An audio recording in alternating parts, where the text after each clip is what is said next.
My name's Paul Adams, and I'm the Executive Director of the BC Rural Health Network.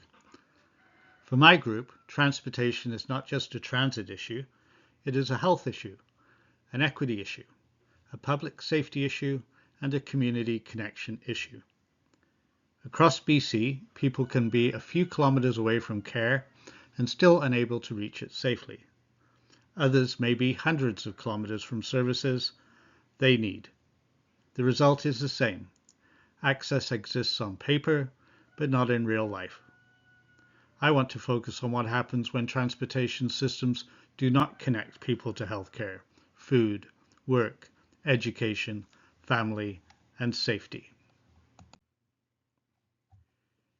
BC is not just made up of cities and towns. We have roughly 850 unincorporated communities and 204 First Nations, many with multiple distinct communities within them. Many of these places sit outside the formal transit networks. They may not have population density to attract private carriers, but their residents still need to reach care, groceries, employment, schools, social supports, and family. Highway 16, the Highway of Tears, has shown us the dangers of leaving people without safe public transportation. But this is not the only highway. The same risks are emerging across other major routes, where people are isolated, services are centralized, and transportation is fragmented or absent.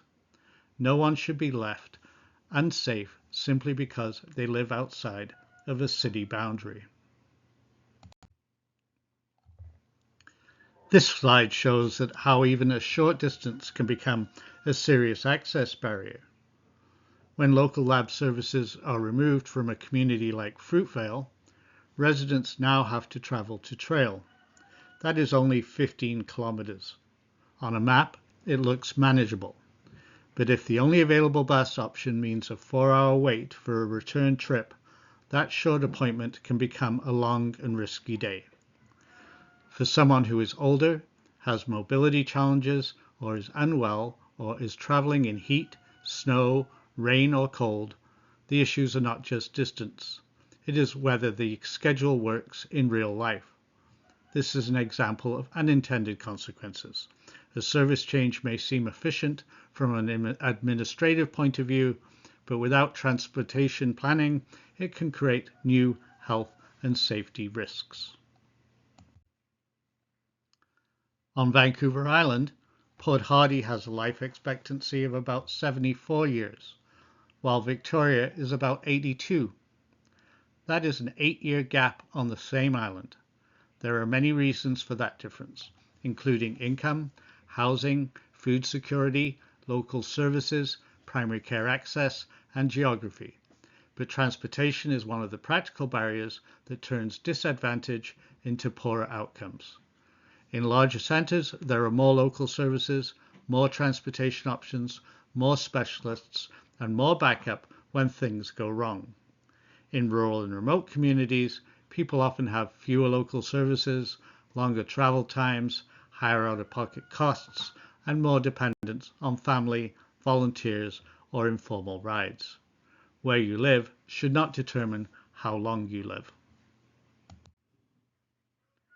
Northern Rockies Regional Municipality is the largest municipality in North America. In Greater Vancouver, care is often measured in minutes. In Northern Rockies, the road itself becomes part of the healthcare system. This is why a one-size-fits-all transportation model does not work. Rural and remote need transportation planning that reflects scale, distance, weather, road conditions, and the real availability of services, and a coordinated provincial-led approach. The good news is that rural communities are not passive, they step up. In places like Chase and Fraser Lake, local champions are organizing rides, meals, food hampers, neighbor-to-neighbor care, local gatherings, and support for older adults. These volunteer-based systems are valuable, but they are fragile. The demand is increasing because of aging demographics, service centralization, and rising cost pressures. At the same time, the volunteer base is also aging and shrinking. We cannot keep relying on exhausted local champions to hold systems together that should have stable public support. Communities are doing their part.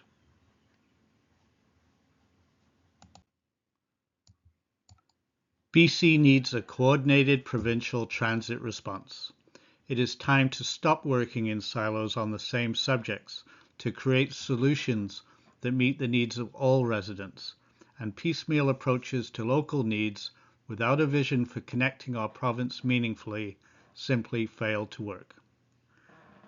Not just more isolated routes, not just one community at a time. We need existing services connected. We need schedules aligned. We need planning that considers healthcare appointments, lab work, specialist travel, emergency transfers, and hospital discharge. Because getting someone to care is only half the issue. People also need a safe way home.